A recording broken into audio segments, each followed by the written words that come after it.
Hi guys, and welcome back to Linda Tina TV. If it's not your first time here, if it is your first time, welcome to Linda Tina TV. Remember to subscribe so that you can see more videos of me, and also click on the subscribe button so that you get an alert when I upload a new video. So in today's video, as you've already seen from the title, it's a sort of story time about how I got my Italian driver's license. And guys, when I tell you, it is one of the craziest things I've had to go through living in Italy, 7 years, coming to 8. Believe me. Now, for someone who already has an Italian or a driver's license from anywhere else, they may not see it as a big deal, but here in Italy, it really actually is a big deal.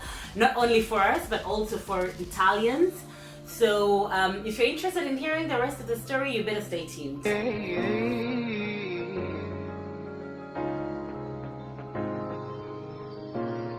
You trying to make me, I wanna leave and you're making, I try to see the one I need to love. So let me start from the very beginning. If you come to Italy, if you're a resident in Italy, you can only use your driver's license from abroad for only 1 year. And then you have to get an Italian driver's license if you are a resident here, if you have an address here. There are countries which can do a sort of exchange their driver's license for an Italian one, like the UK, but most places you can't, not even the US, and then no part of Africa. So you have to do that driver's license here in Italy. Now, you have to do the driver's license in Italian. So you have to sit for a theory exam in Italian. That law changed about maybe 6 years ago, I'm not sure. Before, you could do it in a different language. You could do it in English, you could do it in Arabic, you could do it in German, you could do it in like 5 other languages, French as well. But then they changed that and they said everybody has to do the Italian theory exam and the practical exam in Italian. Now, obviously, if your Italian is not that good, you're gonna have a hard time. And even if you do speak Italian, you probably speak Italian, just basic Italian, to take you around, to go to the shops, to, you know, just do basic things. Not the kind of language that they're using in the books and, you know, in the cars to drive and all that stuff. So that was the first step. So I didn't try to go for the exam when I had just moved here, because obviously I didn't speak Italian properly.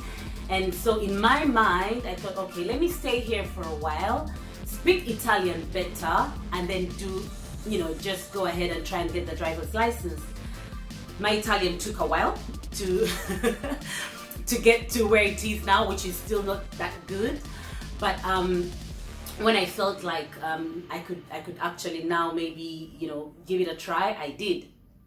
So what are the steps? You need to register at a school. You don't have to, but that's what I did. You can also just study from home and then go ahead and do the exam. Just register for it and do it.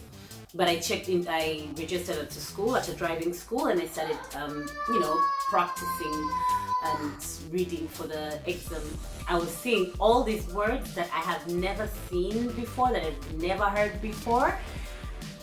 I felt like, you know, clueless, like someone who's never, like you've been dropped in a sea and you're just trying to survive. That's how I felt when I was reading these books.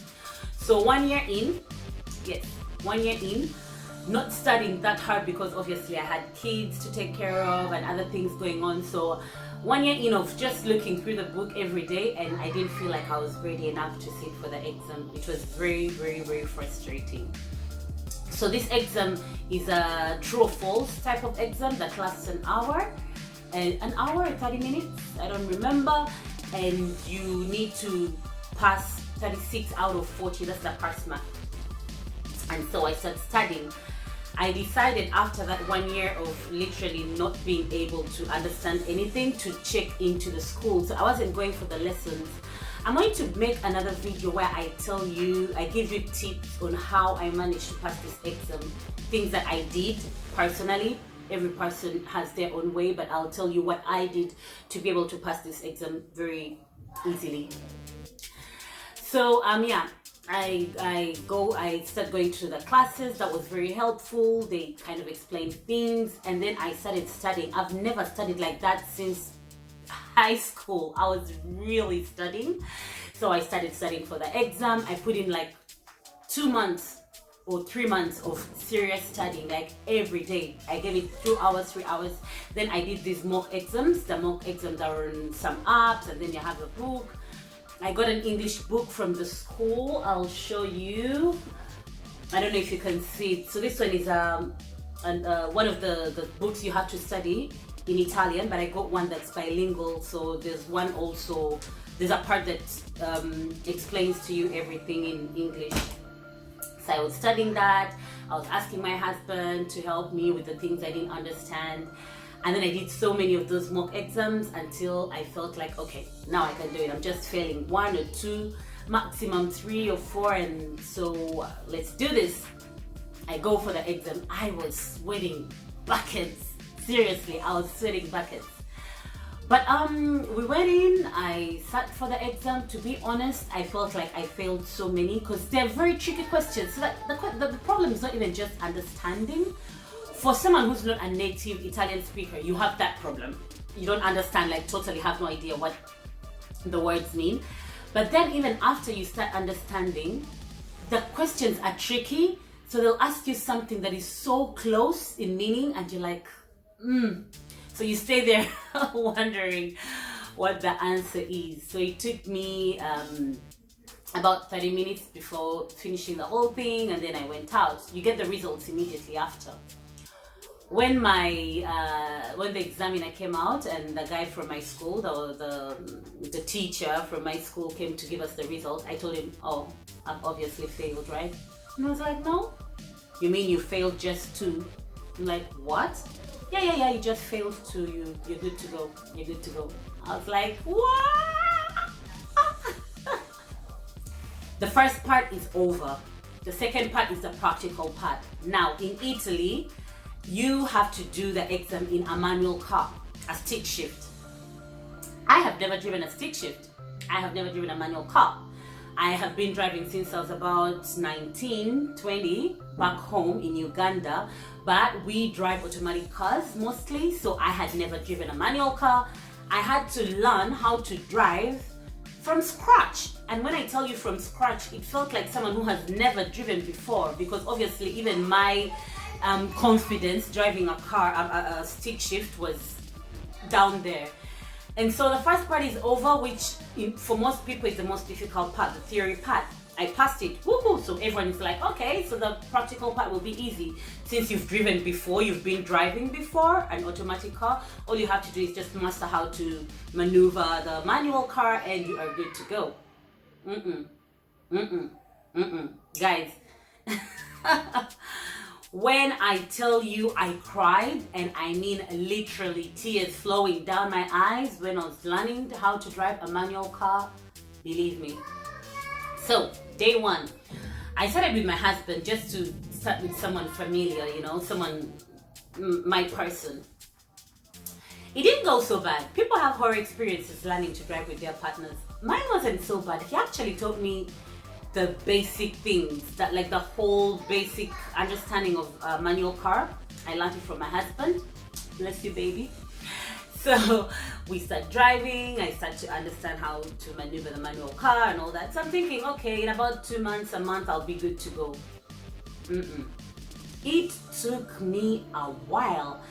I don't know about you guys, but it was really, really, really hard for me to learn how to drive a stick shift. Getting all those gears in, and it was all so hard. The clutch and going uphill, and it was so hard for me to master. Also because I had driven an automatic car for so long that for me it was the natural thing to do. So I also go in for lessons at the school to learn how to drive a manual car, also because I needed to learn how to drive in Milan. I had never driven in Milan. I needed to learn how to drive, maneuver around the buses, the scooters, and the trams everywhere. Where I live, it's a really, really, really, really busy area. I live quite right in the center, so it's really busy. I needed to learn how to maneuver through the city. So that was very challenging, very challenging.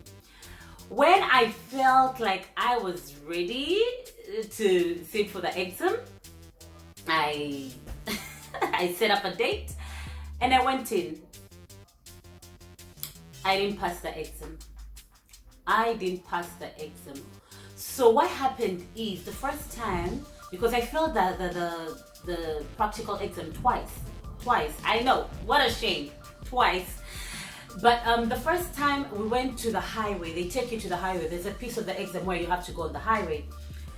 And when I got on there with all the cars that were coming in and me trying to maneuver this manual car that I'm not very used to, I panicked. I went in a sort of panic and I just went in a sort of robot mode. I just went straight without changing any gears.